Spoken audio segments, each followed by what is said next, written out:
Welcome back to the Beyond the Dojo podcast. I'm Lauren. I'm Jeremiah. And this is episode 10.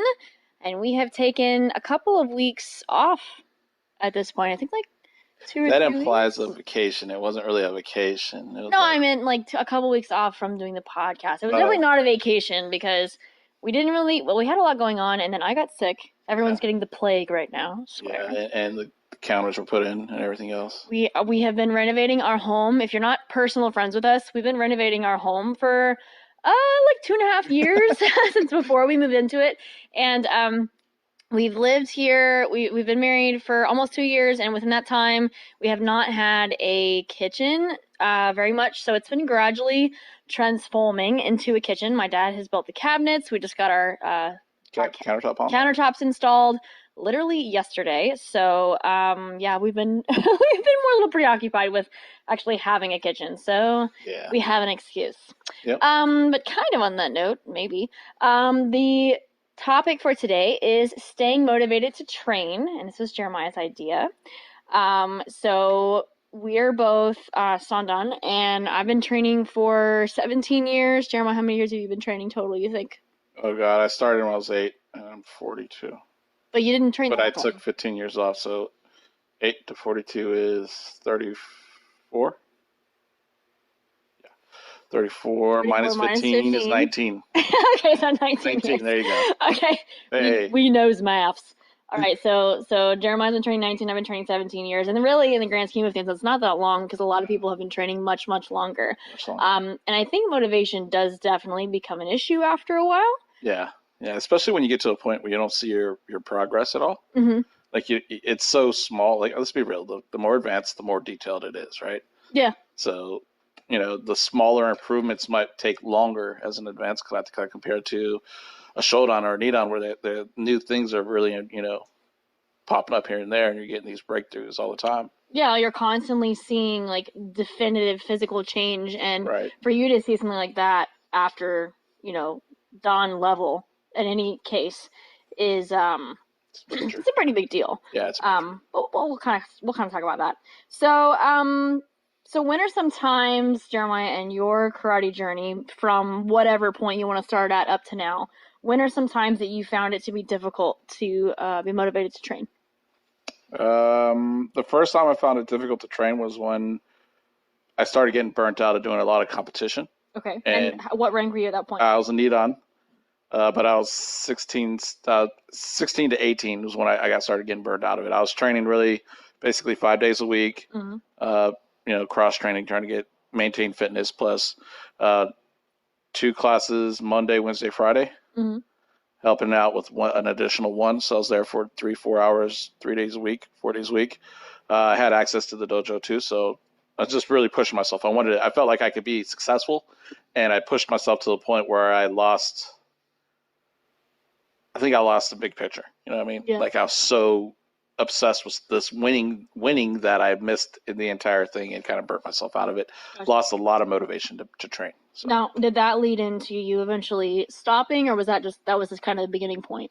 That was the beginning point to stopping. The main thing that made me stop was when I moved down to Florida. I was put in a situation where I was teaching more than I was training.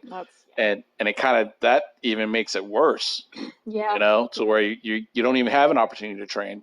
So you feel more lethargic, Yeah. Complacent. Okay. Well then, so yeah, so you had those couple of times. What about since you've been back? You've been back since 2011, 2010? You've been training again. So how about since then? Have you found there were times when you weren't motivated? Yeah, I think most of the times is when life gets in the way. Like you're so overwhelmed with work, or you're trying new projects or finishing new projects, you get married, those kind of things, they kind of deter you from training. Your mind's not on the art. Your mind's on all this other stuff, and you're just distracted, So, sometimes I hate to say life, the whole cliche life thing, but it kind of does. It gets in your way of your training. You got to figure out how to stay motivated through it. And I found with those small ups and downs, it's just easier to accept that that's what's going to happen, and just kind of go, you know what? I don't train very much right now, but I'll make it up in it whenever I get the opportunity, And I felt like as long as I kept myself accountable that way, the motivation stayed. Gotcha. Okay. So that's really funny because the first time that I felt unmotivated to train, I was actually like probably 6Q, so like orange belt. Oh, wow. Yeah.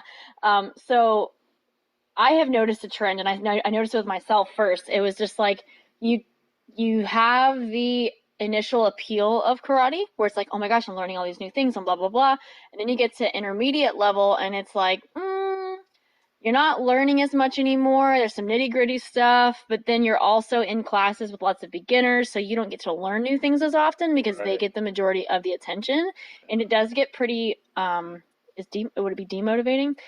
So it those were the times where my mom would come in the room and she's like, "Hey, you need to go to karate," and I'm like, "But I'm in the middle of playing this video game. I don't want to go." But we would up and go. My uncle at the time, he weird story. He grew up as my brother, sort of, but he's a year older than me. But we used to both go to karate together. So we'd be playing Legend of Zelda, and we have to get up and go to karate. But we did continue to go, and even though cause it's mostly because like I'm really hard on myself, and I refuse to not do it if I have to. So if I'm obligated to do something, I will do it, even if I don't want to. So that was probably the first time I ever experienced a lack of motivation. Was just because I was somewhere in that mundane zone. And I have noticed that with so many students since then that they get about that rank and they either drop off and quit or they really do go through that like unmotivated time. If you can get past that time and right in the intermediate level, I think you can make it through just about anything. Yeah. And then after that, it was going up to Shodan from that point got really exciting because there was a group of females that I was getting ready to test with, and we were the first female group in our dojo to test. And after Shodan, getting up to Nidan, it wasn't. There were times where it was a little unmotivating because they had all quit by that point, but it was honestly it was kind of it was a short time frame. So I didn't notice as much. It wasn't until after I tested for Nidan when I was 16 that's when things got a little unmotivating because it's like Sandan seemed so far away and there was no one to connect with. I didn't have anybody to train next to. At that point, I was the highest rank in the dojo and I was only a teenager because a lot of other guys who had been training for years had stepped away. So that became difficult. But that was one of those things again. I made sure that I was obligated to be somewhere at a certain time, was obligated to go to a certain class. And, even though I kind of put that on somebody else, like, hey, I'm obligated to go train with my teacher on Saturday, it actually helped me to get through. So probably then, and then also up to this point, kind of the same thing, like with teaching. Yeah. You do get burnt out, you get really tired, you get exhausted from so what working. You're saying is that your trick to get motivated was to trick yourself into believing you're obligated for somebody else. I think at that point, yeah. You're like, yeah. I'm gonna do it for Billy. Well, yeah, at that point, that's kind of what it was. We're gonna win it for the Gipper. Well, it was more like I don't want someone to be disappointed in me, right, I guess. Right. So that was only a very small fraction of it. I just knew if I had at least that tip of the iceberg, then it would just kind of cover for me for the rest of it. I think we're all guilty of that because I felt the same way before, where I just feel obligated to continue trying because. Yeah, because you've done it so much and it's like you have to now. Definitely with teaching though, it gets demotivating, and then when stuff's going on, and so kind of the same boat up to this point that you've experienced sometimes too. Yeah, I'll say I think mind tricks is a big part of staying motivated too. Yeah. Finding the small things that keep you going and keep you interested, even if it's a weird like rabbit trail thing. Yeah. It still keeps you going. More training, even though people are going to say disagree with me, but no matter what, the truth is, the more you do karate, the more you're going to understand it. Mm-hmm. You might do it wrong and misunderstand things, but eventually you get to a point of understanding, hopefully. Yeah. Well, do you feel like it's technical related, or do you feel like, you watch a YouTube video and all of a sudden you're motivated, or like what kind of things do you feel like you have used to stay motivated? I know it's probably been totally different from the time you were 16 until now. Yeah, well, motivation at 16 was competitiveness, wanting to be successful, believe in the hype, that kind of thing. Yeah. As I got older, unfortunately I stepped away in my prime of my athletic years. Yeah, athleticism, yeah. And came back when I'm supposed to be an older man. and then it was more about, okay, let me first get back to it just so I could do it again. And then the motivating factor was, oh yeah, I remember what we used to be. Yeah. and wanted to get there, Oh, yeah. and I pushed and pushed and pushed, and I started hurting myself. My back started hurting, all this other stuff, and I realized, whoa, Yeah. not doing it right. Yeah. So you got to figure out, like, I don't know. When I'm older, I kind of, it was not as much as being as best as I could be or the best. Mm-hmm. It was all about how much more connected to my body can I get so that this old guy can still look really good and move really good, but maybe not as long or as intense as these younger guys. Okay, guys, Jeremiah's not that old. Okay, he's 42 now. You're about to be 43 now, and you were that would have made you what when you came back? 30, 36, 36 or so. something like that. Yeah. Yeah, that's still it. And well, in my eyes, that's end of your karate career. Is For some mid people, I 30s. guess. Yeah, Yeah. I mean competitive karate career. You got to understand that majority of my karate view up to that point was purely competitive and Gotcha. sport oriented. So, in my eyes, that I'm retired. Yeah. I should be judging right now. You know what I'm saying? And Okay. no disrespect, but that's how I understand competitive karate. Gotcha. So that at that point, I was like, man, this and that, the goal was to get back to where I felt pretty proud of myself. It was a prideful thing. Yeah. And then my body was, it turned into a body awareness thing, Mm-hmm. where I was like, wow, man, I'm not getting as injured before, and I'm not doing the things, but I'm still having good karate. And Yeah. that kind of turned on to a whole nother thing, a whole nother avenue. Yeah. Well, what's funny is something that's discussed a lot from older teachers is like in the Eastern mindset, it's not so much like goal orientation. It's more like you're in the process of mastery. So you just kind of do the thing. You just keep doing the thing until you get better. Mm-hmm. I would assume that they have to have some kind of goals in their head somewhere. Surely they're not really that perfect, and they have not achieved nirvana to the point where there's no goals at all. Surely there are goals somewhere. I feel like with goal setting for a while it was rank oriented, even though we're careful with that with our students because we don't want that to be the only goal. Right. But you do have that goal of getting to the next rank, and I use that up to like Nidan Sandan level, and now I'm whatever. But and there's also the motivation of tournaments, which we talked about that in our tournament episode where we're talking about that could be a motivating factor for some people. Is there any specific events or things like that you have used as motivation? I mean, you're past the tournament stuff. Yeah. So anything else besides that, besides Don ranks and tournaments?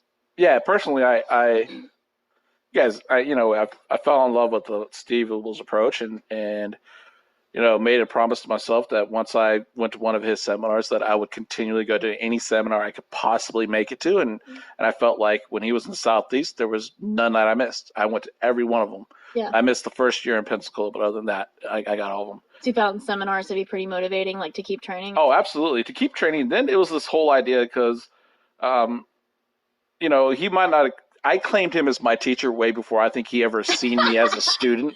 And I didn't stalker. Well, I didn't publicly be like, that's my teacher. It was a very private thing. Like, I want to be one of his students. I want him to take me under his wing kind of thing. So I made sure that I worked on things that he would correct me or coach me individually, and made sure that I had that down because I wanted to show him, that I could be a good student. You know what I mean? Mm-hmm. And I know it sounds like really horrible, but it was a goal. Mm-hmm. I saw something he was doing, and I wanted to do it. Mm-hmm. Not like him, because no one could do it like him, but I wanted to have that same approach. And that motivated me like crazy. Not to rabbit trail, but I'm like laughing internally because I've had lots of conversations with people who were like, oh yeah, I trained under Nakayama. They trained under Nakayama one time, and they claimed them as part of their lineage. Yeah. So I'm just cracking up. I know that you don't mean it that way. No, that's what came in my head. No, it's just what's crazy is I think some I used to put it to the point where I was like, after a certain age, certain rank, you don't really need a teacher. That's the approach I used to take. And then I realized after meeting Steve and going, oh wow, there's way more here than I could ever imagine. Yeah, I do need a teacher. And that was a whole nother thing too. Well, let's kind of discuss that. So what role do you think teachers play in motivation for a karateka in general? I think as adult karateka who have a lot of years experience, it's almost like you're a big brother role. It's not like you're telling them what to do. It's like, hey, check this out. Mm-hmm. maybe knowing in the back of your head, you know the answer, or you know maybe where the direction's going, but you let them explore a little bit. And when they hit that bump in the road, you kind of give them a little push over it. Mm-hmm. For me, as a teacher, that's how I approach the older students that I have. Yeah. I treat them as intelligent human beings who can figure things out. Yeah. But at the same time, I don't throw them out in the middle of nowhere. I Yeah. give them something. And I feel like that's motivating because I've had the response to tell me, hey, that's good stuff, you know? So, You know what's interesting about that is when I was in college, I had to take this class called Motivational Aspects of, I think, Sport and Exercise Science or something like that, or Human Performance. Anyway, and the first day of class, I will never forget this. His name was Dr. Fisher. He said that in his eyes and based on his research, he was a sports psychologist. He actually worked with high level athletes in sports psychology, and he said that in his view, motivation was never extrinsic.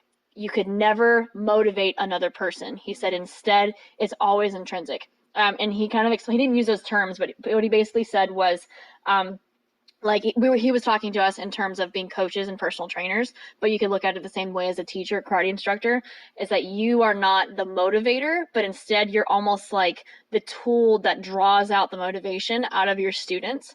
And like we can kind of look at this from two aspects. That helps us as teachers know how to better like what you were saying is whenever we're working with down ranks, and even though we might be like similar in rank to them, we're not trying to like teach them and like control what they're doing, but we're trying to draw things out of them and kind of pull out that motivation that they have already.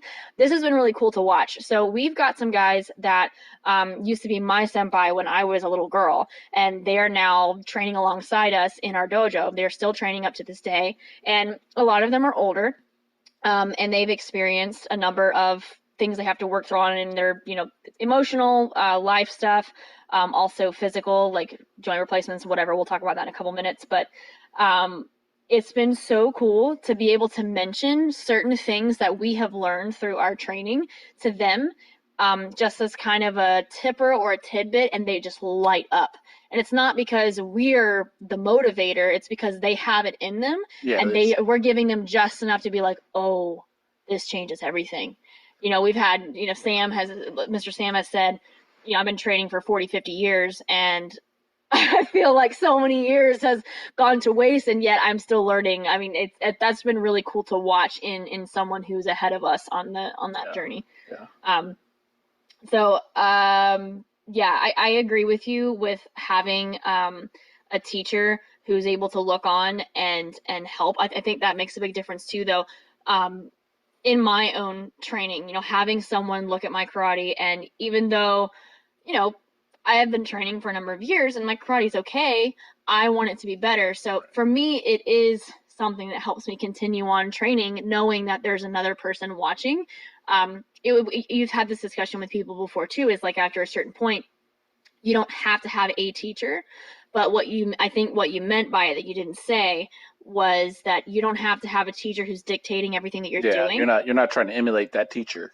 Yeah. You might take their approach, and you might, agree with their philosophy and their perspective, but at the same time, you're not trying to do it exactly the way they're doing it. You're just taking what they do and like, yeah, that's me.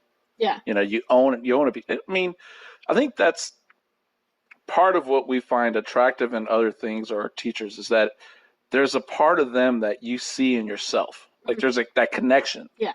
And that's why it works, so. Yeah. But we find that if you actively choose a teacher, so rather than being obligated, you're choosing a teacher. You're saying like, hey, I want you to teach me the same way that you had said about going to Steve Google Sensei's seminars. You're like, hey, I want to learn from you. I want you to teach me if you're willing to invest in me. I think that being able to do that and have that extra set of eyes, not third eye, have that extra set of eyes looking on your karate and being able to give you something to work on rather than you just trying to pull it out of your butt. Right. I think that's a motivating factor also. I'll say this about Steve. Steve is a teacher slash coach. Mm-hmm. He teaches us stuff because through his coaching and corrections, not only is he saying this is right or wrong, he explains why and or refers to historical or other different people pinpoints. Um, so I don't want to diminish anybody by saying, oh, at this level, he's more of a coach Mm-hmm. because his teaching method is more primarily coaching, Mm-hmm. watching us correcting a little here and there, individual technique, individual thing. Everybody gets coached up differently, Mm-hmm. which I think is beautiful. I love it. Yeah. But it's not the teacher in the classical sense, like you were saying. Yeah, yeah. And that's the clear definition. It's like he's still a teacher to me because he has so much to show me. Mm-hmm. I'm not going to limit his abilities, but at the same time, his approach right now is more coaching. Gotcha. Yeah. So, and I love that. Absolutely love it. So what role do you think Kohai or your peers play in motivation? So what role do they play in the desire to continue to train? You seen that commercial lately where it talks about it's better to have a rival than a competitor or something like that, and it's talking about how the rival motivates you. Yeah, that kind of thing. Uh-huh. All right. Well, to me, Kohai are that way. It's not you're not competing against each other. But let's be real. If we're training and I see Peter there sweating hard and going hard, or Terry, pushing a little speed, I want to do the same. I want to be running that pace. Yeah. And that to me is it's like you're lifting buddies or whatever. It's the same thing. You're kind of pushing each other, but with the common goal. Yeah. You're not against each other. So yeah. I love it. Yeah. That's to me one of the best ways to train. Yeah. Two interesting things with that. In my students, I've seen that. Like we've had students that have lost their training buddies due to people moving and all this, that, and the other. And it has been very difficult for those students to continue to train because they were connected to those other students and they were connected to that environment. And they found that they did push each other. I have seen that, and that's unfortunate to not be able to work around. And I'll also say this, we recently made a decision to walk away from an organization, and it was really hard for me because I've experienced so much time training almost on my own, prior to now. And so to feel like I'm stepping away from something again and not being able to have a group of people around me training again, even though it wasn't like, every class or anything, but the feeling that you have a community of people to train with is I think important. So even though it was the best decision for us, it was difficult because I know it is nice to have someone to come alongside you, even if you don't always agree with what they're doing. Just having people to talk to about it is nice, which is also part of the reason why we have our black belt training once a month, because we do have a community of people in Florida who come together and train, and we're able to take time and share those ideas and learn new things. Like a think tank. Like Gordon yesterday. Oh my gosh. We have a guy that he's moving out of Orlando. Our friend Gordon Levin came to our black belt training yesterday and was showing us a bunch of stuff, which Gordon is Chitoru, but and we do Shotokan. He was showing us a bunch of wrist release stuff, and probably 6 months ago, we had a number of classes where we were working on the beginning of Bosai Show, and we were trying to justify different applications for it, and nothing really flowed.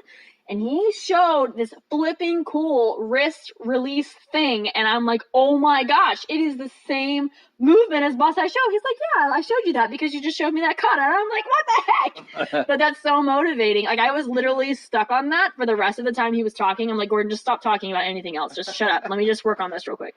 Yeah, that tidbit of information. That's motivating. Yeah, see, it's motivating to have other people. Yeah. So do your students motivate you? Through an accountability kind of way. Okay. I'm not trying to.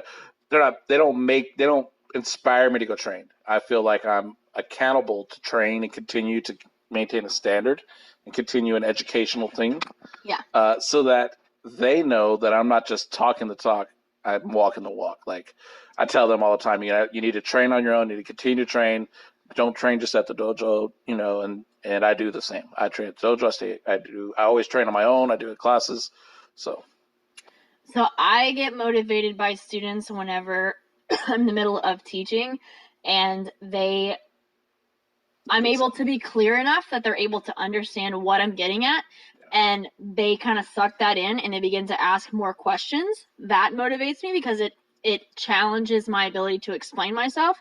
But I have always felt like teaching is a great way to learn more because you are having to take concepts and iterate them in a way that you understand better. So you're solidifying your understanding of the thing. And if you say it in a certain way and you're like, that doesn't sound right, then you kind of are able to check yourself and you pretty much take mental notes and like, okay, I need to study this more or train on this more to make sure I can actually explain this. So it's kind of one of those like, if I don't have the answer, I'll find it for you. The other thing too is like we have had students that are very creative, that just blow me away sometimes with either the stuff that they say, the combos they come up with, or even if we're talking about application, like in a very light sense with our advanced ranks, or even it's happened with beginner ranks too, where we'll show them easy applications and they're just like, well, hey, well, what if we do this? And we're just like, what kind of what kind of attack demon are you? Like, how did you even come up with that? So to me, that's very motivating to see their creativity or to be able to express mine because we're having this thing going where it turns into a think tank with my students, even though I'm teaching them. Right. I find that motivating to continue on and to dive deeper into certain concepts. So the last major one, When they do that for me, it's more like a proud papa moment for me. I'm like, oh, and I get all like, oh my god, and then I try to be a hard ass to make sure they understand that they gotta keep their shit together. yes, okay. So, all right. So the last one, which might be the most difficult, is how do you stay motivated through injury or through aches and pains and being tired, all that stuff. sometimes you just gotta get down and get with it. You just gotta suck it up, buttercup, and do whatever you got to. I'll say this though, as you get older, your training should change and accommodate your abilities to move, your strengths, your previous injuries, anything, so that you're not putting yourself in extra danger while you still continue to do your art. I think it's your karate should represent where you're at physically, mentally, spiritually in your life. Yeah. So don't be try to be a 20-year-old front stance and Jodan Mawashigeri when you're 60 and you got 2 hip replacements. It's not going to happen, right? Yeah. And that's the whole thing for me. So when it comes to injury, I think preventive maintenance is more important than anything else. And that keeps me motivated because when I know that I'm working on my body and I feel a little bit better the next couple of days or something, or my back will loosen up, that motivates me because I'm like, okay, I'm not broken. I'm not broken. So like the pressing through is kind of the motivator, are you saying, or? Yeah, pressing through and knowing that through the pressing through and knowing how to press through.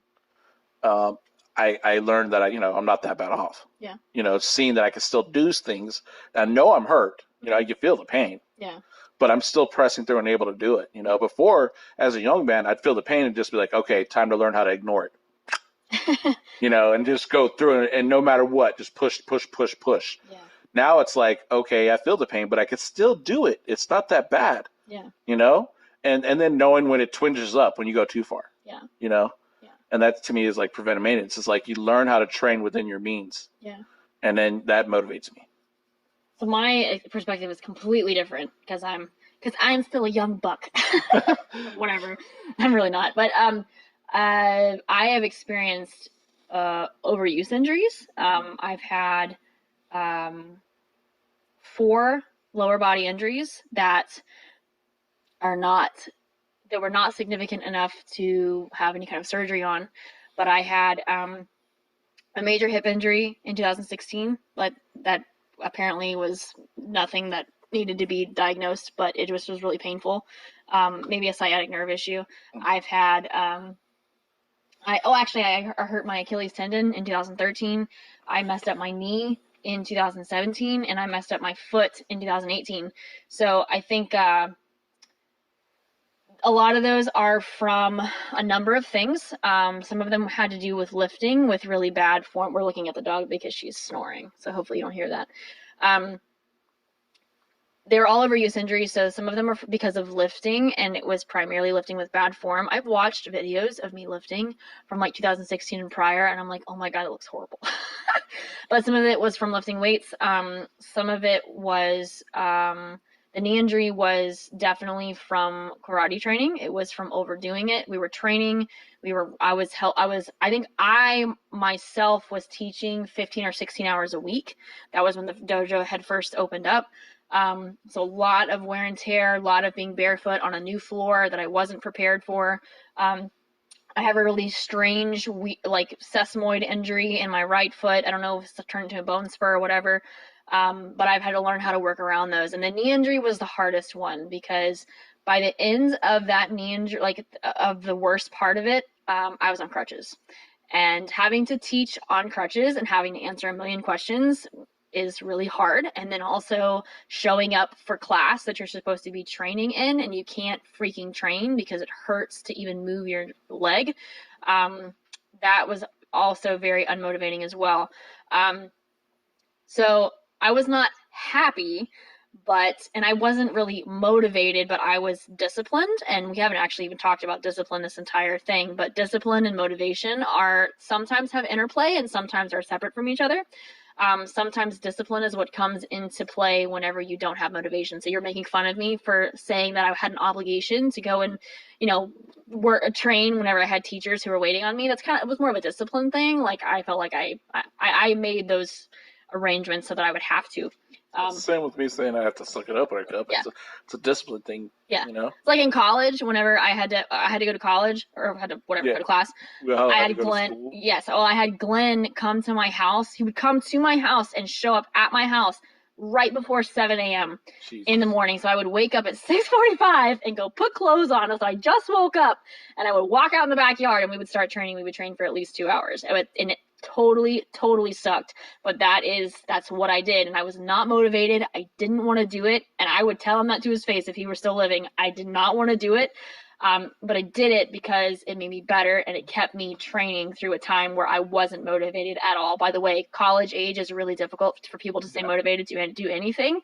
That was the steps that was the extremes that I went to in order to be able to continue to train, was to have someone actually coming to my house to train me. What the hell was I talking about? Motivation through injury, and then you're. Oh yeah, that I forgot. That. Okay, no wonder I was injured. Whenever I had my knee injury, I would actually pull up a chair. I would sit down, and I would watch the class, and I would do the hand movements of whatever we were doing, and I learned how to flip movements around and reorient them in my head so that whenever like the class was turned a specific direction, I couldn't turn with them, but I would have to kind of figure it out. So for example, if they were doing a kata and there was lots of turns, I wouldn't just like move my arms awkwardly in the direction that the kata was going. I would keep them specifically in orientation with my torso, if that makes sense. So like a knife hand block, if he was going to the front, I wouldn't put my hand in front of me, I would still put it to the side because technically if you turn sideways on a knife hand block. I don't know if that makes any sense, but anyway, I was orienting if you saw it, it would make sense. I was orienting my hands to my body and not like to the room or the people. So it just, okay. So left leg forward knife hand block, you go to the left side of your body because that's the. Yeah, I go to the left side of my body, not forward because it's supposed to be to the left. So that was a mental exercise, but it kept me moving. I also worked a lot on like core stability stuff. So I tried a lot to work on abdominal bracing which is more difficult when you're sitting. But I had to work on stuff like that, and it freaking sucked like so bad. But I did it, and at least it kept me in class. And that's actually one thing that I have heard from certain sports psychologists, where if you have an injured player, they need to be there. If you have an injured football player, they need to be at practice. They need to be in the planning sessions. They need to be part of the team. They need to continue to be there as part of it because, number one, it keeps their head in the game.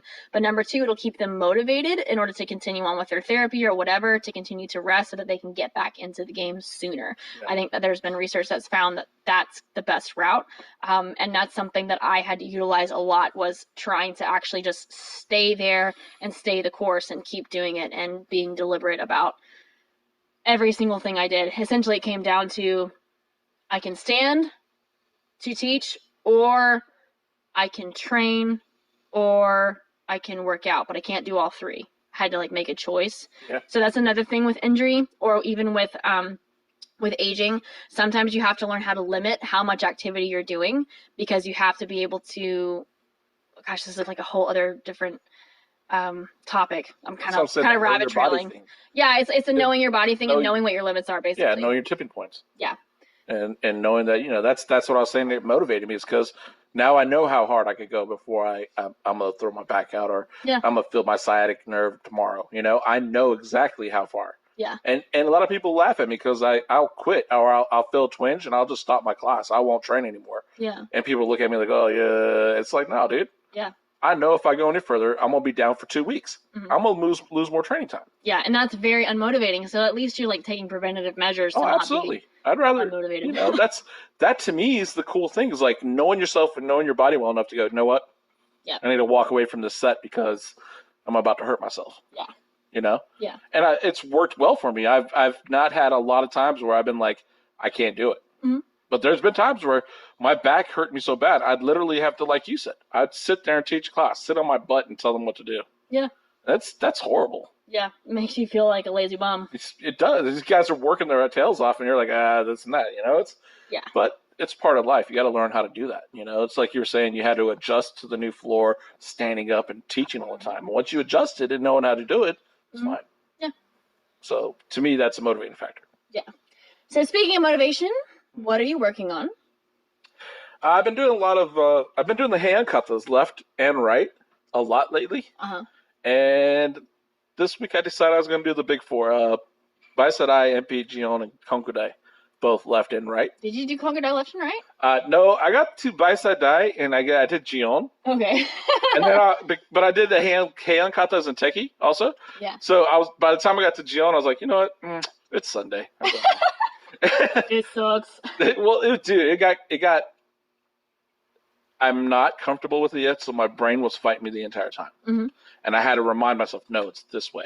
Yeah. And now going to the right means literally you're doing everything with the opposite leg. Yeah. And it's easy to slip up and do the normal leg, and all of a sudden you're 4 moves away, or 4 moves down the road. You're like, no, it's wrong. Yeah. Oh, where did I mess up? Yeah. You know, and that. You know, it sounds like I only did 14 or 15 kata, right? But in reality, I did 20 or 25. I kept on messing up. I'd have to move 4 or 5 moves back and do it again because I was determined to get it right. So. It's like trying to do a hand sandan, and after the ki point, it's like, oh crap. Oh yeah. And you're like, oh, which one is it, left or right? Do I turn this way or that way? Clockwise, counterclockwise? Yeah. But I'll say this about the hand katas and teki katas. The more you practice them, it's just like anything else, the better you are, the more comfortable you are. Yeah. And there's nothing wrong with being comfortable. Yeah. How about you? So I'm working through Konkudai and fixing small things here and there. There are definitely some areas where I was moving too much, moving with my shoulders. So it's been kind of, I don't know. There hasn't really been a specific thing. Like with Gion, there were specific principles I was working on. With this, it's just been overall kind of applying the same principles that I've been working on the past 6 months to this kata, because obviously Konkudai is the culmination of Shotokan, I think, to a point. So yeah, just in general, working through the kata, trying to clean it up a little bit and bring it up to the level that I'm at now, I guess. Standard.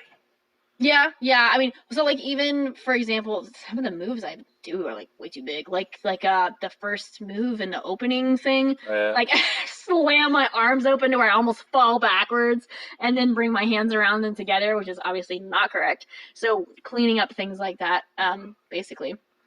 Destylizing a little bit. Yeah, I guess you could look at it that way, making it a bit less like that. That's what I felt like I did with the hand katas over the summer. Destylize them a little bit, and they feel so much more real.